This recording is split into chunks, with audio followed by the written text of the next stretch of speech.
দীর্ঘদিন ধরে জাতীয় দলের বাইরে তামিম ইকবাল। বেশ কয়েকবার বাংলাদেশের জার্সিতে তার ফেরার গুঞ্জন শোনা গেলেও তা গুঞ্জনই রয়ে গিয়েছে।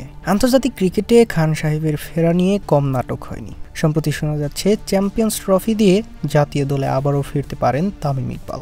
যদিও এই বিষয়ে কিছুই জানায়নি বিসিবি কিংবা তামিম নিজেও।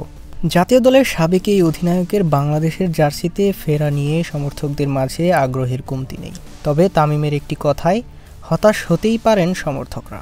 জাতীয় দলে ফেরা নিয়ে চাঞ্চল্যকর একটি তথ্য শোনা গিয়েছে এই ওপেনারের কণ্ঠেই। পাকিস্তানি কিংবদন্তি শাহিদ আফ্রিদির অবসর প্রসঙ্গে তামিমকে জিজ্ঞেস করলে তামিম বলেন, জাতীয় দলে আর খেলছি না। শাহিদ আফ্রিদি অনেক আগে থেকেই নিজের ইউটিউব চ্যানেলে ব্লগ প্রকাশ করে আসছেন। সম্প্রতি তেমনই একটি ভিডিও আপলোড দিয়েছেন গতকাল, যেখানে আফগানিস্তানের অলরাউন্ডার মোহাম্মদ নাবির সঙ্গে আফ্রিদিকে নৈশভোজ করতে দেখা যায়। পাশে বসেছিলেন তামিম ইকবাল এবং শাহিন শাহ আফ্রিদিও। খাওয়ার ফাঁকে ফাঁকে বিভিন্ন বিষয় নিয়ে কথা বলেন তামিম, আফ্রিদি ও নাবিরা।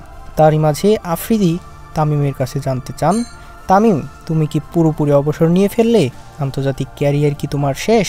সাবেক পাক ক্রিকেটারের প্রশ্নের জবাবে তামিম ইকবাল বলেন, জাতীয় দল থেকে? হ্যাঁ, জাতীয় দলে আর খেলছি না। বর্তমানে বিপিএলে খেলছেন তামিম ইকবাল। ফরচুন বরিশালের হয়ে 2 ম্যাচে মাঠে নেমেও এখনও বড় ইনিংস খেলতে পারেননি তিনি।